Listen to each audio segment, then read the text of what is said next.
देखिए, दुनिया आज जिस मुकाम पर खड़ी है, वहां पहुंचने के लिए आपको इतिहास पढ़ना पड़ेगा। लेकिन मैं आपको बताऊंगा वो सब जो आज इस लम्हे में हो रहा है। परसों ईरान ने अमेरिका को एक गुप्त संदेश भेजा। इस संदेश में लिखा था कि भाई, हमारी तैयारी 2 हफ्तों में पूरी हो जाएगी और जब मौका मिला तो अटैक भी कर दिया जाएगा। लेकिन सवाल ये है, क्या वाकई युद्ध आने वाला है या सिर्फ एक ड्रामा है जो ट्रंप अपनी राजनीति के लिए खेल रहा है? अगर आप समझना चाहते हैं कि अमेरिका कितना सीरियस है, तो देखिए वो क्या तैयारी कर रहे हैं। ये बिल्कुल वैसा है जैसे कोई खेल का टिकट खरीदकर स्टेडियम में पहुंचता है तो निश्चित रूप से खेल होने वाला है। अमेरिका अपने aircraft carrier USS Abraham Lincoln को ईरान के पास भेज दिया है। साथ में गाइडेड मिसाइल डिस्ट्रॉयर्स हैं, सबमरीन है। पहले 2 से 3 वॉरशिप थे, अब 10 प्लस है। पहले गाइडेड क्रूजर सीमित थे, अब 5 से 7 के बीच है। F-35 फाइटर जेट सैकड़ों में है। MQ-9 reaper drone, Tomahawk cruise missile. अब आप मुझे बताइए, क्या कोई देश इतनी तैयारी करता है और फिर सिर्फ वार्ता करता है? नहीं, ये एक सिग्नल है। लेकिन ईरान को ये सिग्नल समझने में देरी नहीं लगी। अब बात करते हैं ईरान की ताकत के बारे में, क्योंकि ये वो हिस्सा है जो अमेरिका और इजराइल को डराता है। वॉल स्ट्रीट जर्नल,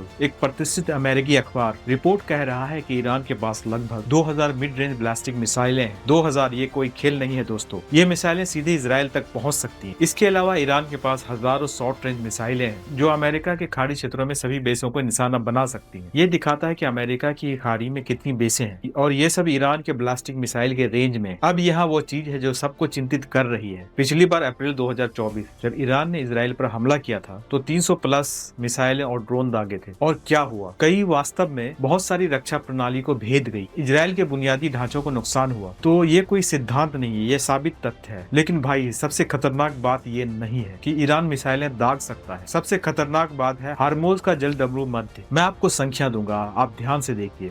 विश्व की लगभग 20% तेल इसी जल डमरू मध्य से गुजरती है। लगभग 20% प्राकृतिक गैस इसी से गुजरती है। हर दिन 13 मिलियन क्रूड ऑयल इसी रास्ते से गुजरती है। 2025 के आंकड़े के अनुसार ये केवल एक रास्ता नहीं है, ये वैश्विक अर्थव्यवस्था की सांस है। और ये रास्ता ईरान के तुरंत पास, ये महज 33 किलोमीटर चौड़ा है। तो सबसे संकीर्ण जगह पर तो कुछ किलोमीटर ही है। अगर इसे ईरान खदेड़ता है, दिमाग से निकल जाना, तो क्या होगा? गोल्डमैन सैक्स की रिपोर्ट है, अगर तेल की प्रवाह आधा कर दिया जाए तो कीमत 30% बढ़ जाएगी। तो तेल $110 बैरल तक पहुंच सकता है। चीन, जापान, भारत, दक्षिण कोरिया, ये देश इसी जल डमरू मध्य से आयात करते हैं और ये आयात उनके कुल खपत का 80% है। यानी पूरी दुनिया की अर्थव्यवस्था ही सुई पर लटकी है और वो सुई ईरान के हाथ में है। अब मैं आपको एक दिलचस्प बात बताऊं। ये सब सुनकर आप सोचते होंगे अमेरिका मजबूत है, इजराइल मजबूत है, तो ईरान के खिलाफ जीत निश्चित है। गलत, बिल्कुल गलत। इजराइल एक कमजोर लिंक है इस पूरे समीकरण में और यह इजराइल ने खुद स्वीकार किया है। अप्रैल 2024 में जब ईरान ने उस पर हमला किया था तो इजराइल की एयर डिफेंस सिस्टम पूरी तरह से चौपट हो गई थी। उन्हें पानी की कमी का डर आ गया क्योंकि इजराइल के 5 प्रमुख डिस्टिलेशन प्लांट हैं। ये खारे पानी को पीने के पानी में बदलते हैं। अगर ईरान इन्हें नष्ट कर दे तो क्या होगा? इजराइल के आधे मिलियन लोगों को पानी कहाँ से मिलेगा? तो दोस्तों, ये खेल नहीं है, ये अस्तित्व की लड़ाई है और यही कारण है कि नेतन्याहू ने अमेरिका को पहले रोका था। अब ईरान क्या मांग रहा है? क्या अविश्वसनीय है? पहला, प्रतिबंध हटाओ,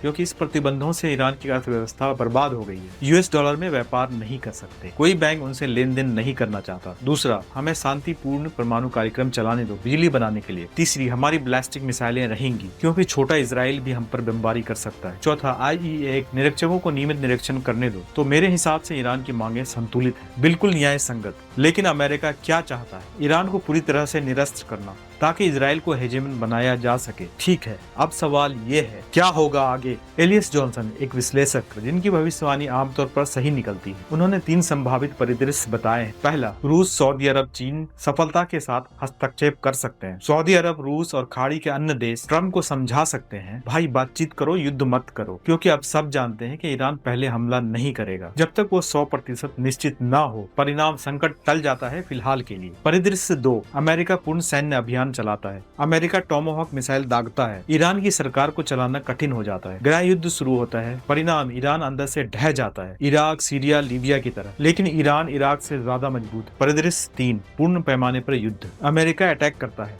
और ईरान का एयर डिफेंस काम करता है। ईरान डिकॉय मिसाइलें दागता है, फेक अटैक।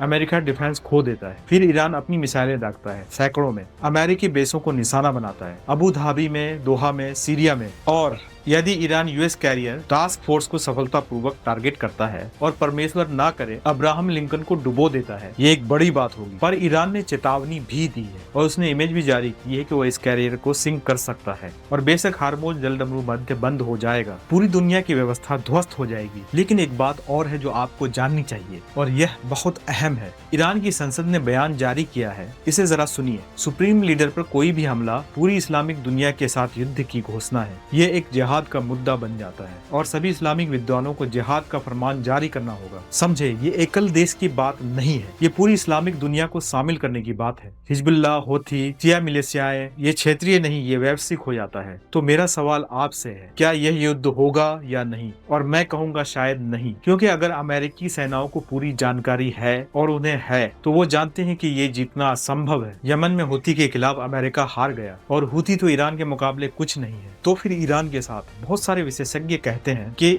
ये सिर्फ डिप्लोमेसी का हिस्सा है। ट्रंप अपनी राजनीति के लिए शोर शराबा कर रहे हैं, लेकिन मेरे लिए ये एक बहुत खतरनाक खेल है, क्योंकि एक गलती, एक गड़बड़ी और एक गलतफहमी और पूरी दुनिया जल सकती। तो हमें क्या करना चाहिए? प्रार्थना करनी चाहिए कि विश्व नेता समझदारी दिखाएं, हार्मोज को ब्लॉक ना करें, लाखों लोगों को भूख ना लगवाएं, क्योंकि दुनिया आज पहले से काफी कुछ झेल चुकी है। लेट अस होप कि समझदारी और शांति जीत जाए, क्योंकि युद्ध का कोई विजेता नहीं होता, सब हारते हैं। धन्यवाद, मिलते हैं अगले वीडियो में।